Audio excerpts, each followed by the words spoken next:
Goods में। Next consumption goods और consumer goods, both are same. ठीक है, मीन्स जो भी ह्यूमन वांट्स है, जो भी हमारी नीड्स है, and we are utilising them, we are using them, these are consumer goods.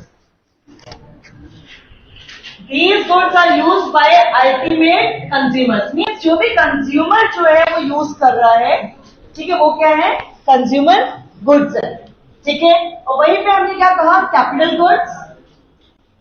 Capital goods final investment goods used by producers in the production process, मतलब किसी प्रोडक्शन प्रोसेस में हम किसी भी गुड्स को जो एज हम यूज करेंगे तो इसमें क्या आएगा, जैसे मशीनरी, ठीक है, कोई भी मशीनरीज वगैरह, इन्वेस्टमेंट वगैरह, वो आप इसके अंदर आ जाएंगे कैपिटल गुड्स के अंदर।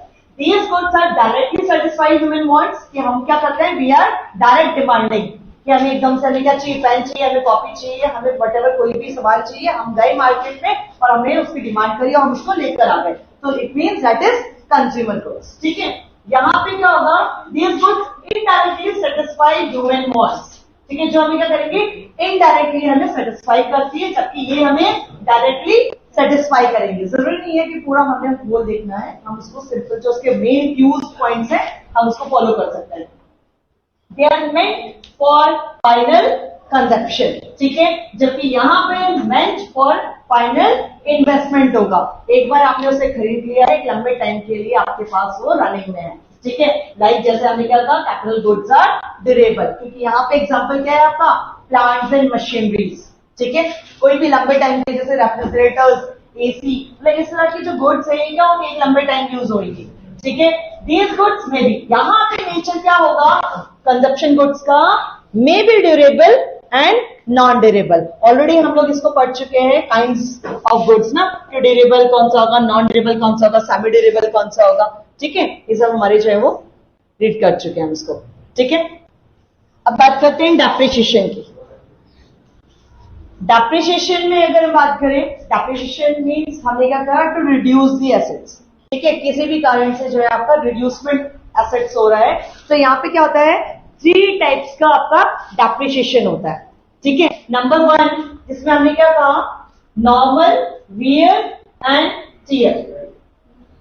Normal wear and tear means हमारे क्या, continuous use of fix assets, मतलब आपने क्या करा, एक मशीन आपने परचेज करी और हम उससे कंटिन्यूअसली यूज करते हैं, तो क्या होगा, धीरे धीरे करके क्या हो जाएगा, रनिंग धीरे धीरे करके खराब होनी स्टार्ट हो जाएगी, कुछ ना कुछ प्रॉब्लम्स आने लग जाएंगी, हमें बार बार उसको मैकेनिक को बुलाना पड़ेगा, थोड़ा ठीक करवाना पड़ेगा, तो जितना ज्यादा वो टर्नओवर देती है वो धीरे धीरे करके कम हो जाएगा। ठीक है, तो continuous use of fixed assets in production process decreases their productivity, capacity and value.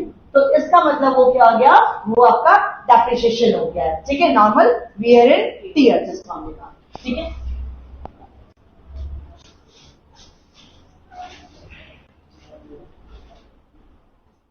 ये भी ध्यान में रखना है कि depreciation is also known as consumption of fix capital. ठीक है, बाद में हम लोग कंफ्यूज करते हैं कि कहां से है, कंजप्शन ऑफ फिक्स कैपिटल को ही हमने क्या कहा, डेप्रिसिएशन का। ठीक है, सेकेंड हमने कहा passage of time. Passage of time means value of fix assets also decreases with the passage of time even if they are not being put to use in the business. Natural factors like rain, winds, weather. ठीक है, तो इस तरह की जब conditions होंगी तो ये फॉलो करेगा किसको, पैसेज ऑफ टाइम, और क्या है आपका डेप्रिसिएशन ही यहाँ पर फॉलो कर रहा है। तो डेप्रिसिएशन क्या है, पैसेज ऑफ टाइम के अकॉर्डिंग भी यूज हो सकती है, देखने को मिलता है कि जो एसेट्स हैं उनकी वैल्यू डिक्रीजेस हो रही है जब हम उसको क्या कर रहे हैं, प्रॉपर्ली यूज नहीं कर रहे हैं, एक लंबे टाइम में हमने छोड़ दिया है, तो हमने देखा कि नेचुरल फैक्टर्स जैसे रेन, विंड, वेदर की वजह से क्या है, उनकी जो वैल्यू है वो रिड्यूस हो गई है। मतलब जो आपके पास कमोडिटीज थी ना, आपने कहा हमसे बाद में यूज करेंगे, बाद में आपने देखा उसको कुछ ना कुछ खराबी आ गई, कुछ ना कहीं से वो खराब हो गया है, मतलब उसमें जो है जैसे आप ह्यूमिडिटी प्रॉब्लम हो सकती है, या फिर हम कह सकते हैं कि ज्यादा उसमें कोई सीलिंग वाला प्रॉब्लम हो गया है, इस तरह से चीजें हमें देखने के लिए मिलेंगी, तो वो क्या हो गया, पैसेज ऑफ टाइम। उसके बाद आता है एक्सपेक्टेड ऑब्सोलेंस, ये इंपॉर्टेंट है। ठीक है, तो एक्सपेक्टेड ऑब्सोलेंस क्या होगा, refers to loss of value of fixed assets due to change in technology। हम लोग वर्क करे जा रहे हैं, जैसे पहले मैन्युअली करते रहते थे। ठीक है, अब क्या हो गया, हमें लगा कि टाइम के अकॉर्डिंग हमें क्या करना है, we have to change our technology. तो हमने क्या करा, मशीन्स को यहाँ पे अडॉप्ट करा। अब मैनुअली वर्क ना होकर सब कुछ आपका कंप्यूटराइज वर्क होना स्टार्ट हो गया। तो यहाँ पे जैसे नीड होती है, जैसे जैसे टाइम चेंज होता है, वैसे वैसे हमें अपनी टेक्नोलॉजी भी चेंज करनी पड़ती है। ठीक है, तो वो क्या होगा, एक्सपेक्टेड ऑब्सोलेंस, मतलब आपको टाइम के अकॉर्डिंग अपने आप को भी मूव करना है। तो ये क्या हो गया, expected obsolescence due to change in technology और चेंज इन डिमांड। ठीक है, two components of expected obsolescence के अंदर आएगा loss of value of fixed assets when these become obsolete outdated due to change in technology. ठीक है, हमें लगा कि अब हमें मैनुअली से कंप्यूटराइज करना है, क्योंकि आउटडेटेड हुई है कि मैनुअली अब वर्क कोई नहीं करता है, बहुत ज्यादा हमें फास्ट यहाँ पे वर्क करना है, तो हमने यहाँ पे कंप्यूटराइज कर दिया सब कुछ। ठीक है, तो ये क्या था आपका आउटडेटेड चेंज इन टेक्नोलॉजी। ठीक है, फिर loss of value of fixed assets when these becomes absolute due to change in demand. ठीक है, अब हम कह रहे हैं कि जैसे अब तो वैसे खादी को भी हम वैसे प्रेफर कर रहे हैं, जैसे पहले जो है खादी चलता था, उसके बाद क्या प्रिंटिंग मशीन आ गई, तो बहुत इजीली जो है बहुत सारी चीजें जो है आपकी बहुत जल्दी जल्दी हमारे पास रनिंग होने लग गई। ठीक है, तो यहाँ पे हमको क्या है कि डिमांड्स चेंज हो गई है, कि सब लोग किस तरह की डिमांड्स कर रहे हैं, किस तरह का मटेरियल जो है वो मार्केट में ज्यादा से ज्यादा चीजों की डिमांड्स हो रही है, तो उसके अकॉर्डिंग हम लोग क्या करते हैं, वो भी आपका एक्सपेक्टेड ऑब्सोलेंस में आता है। ठीक है, जैसे आप एग्जांपल दे रखा है, plant producing nylon clothes becomes obsolete when demand shifts from nylon to cotton clothes, expected obsolescence के अंदर आ जाएगा। ठीक है, दूसरा हमारे पास होता है डेप्रिसिएशन और कैपिटल लॉस। अभी हमने पढ़ा कि डेप्रिसिएशन क्या है, ठीक है, तो वहीं पे कैपिटल लॉस भी क्या है। तो यहाँ पे आप लोगों को ध्यान रखना है कि दोनों में डिफरेंस है, both are not same. Depreciation की अगर बात करें, अभी हमने पढ़ा fall in the value of fixed assets.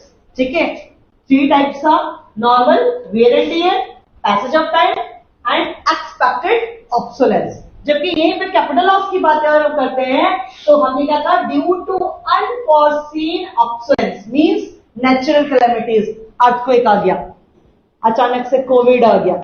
ठीक है, ये भी आपका जो है वो कैपिटल लॉस है। ठीक है, एक्सीडेंट्स, थेफ्ट्स, ठीक है, ये सब चीजें आएंगी कैपिटल लॉस के अंदर। ध्यान में रखना है, हमने यहाँ पे क्या कहा, एक्सपेक्टेड ऑब्सोलेंस, जबकि यहाँ पे बात कर रहे हैं ये आपके पास अनएक्सपेक्टेड ऑब्सोलेंस के अंदर आएगा। ठीक है, अनफॉरसीन ऑब्सोलेंस के अंदर आएगा।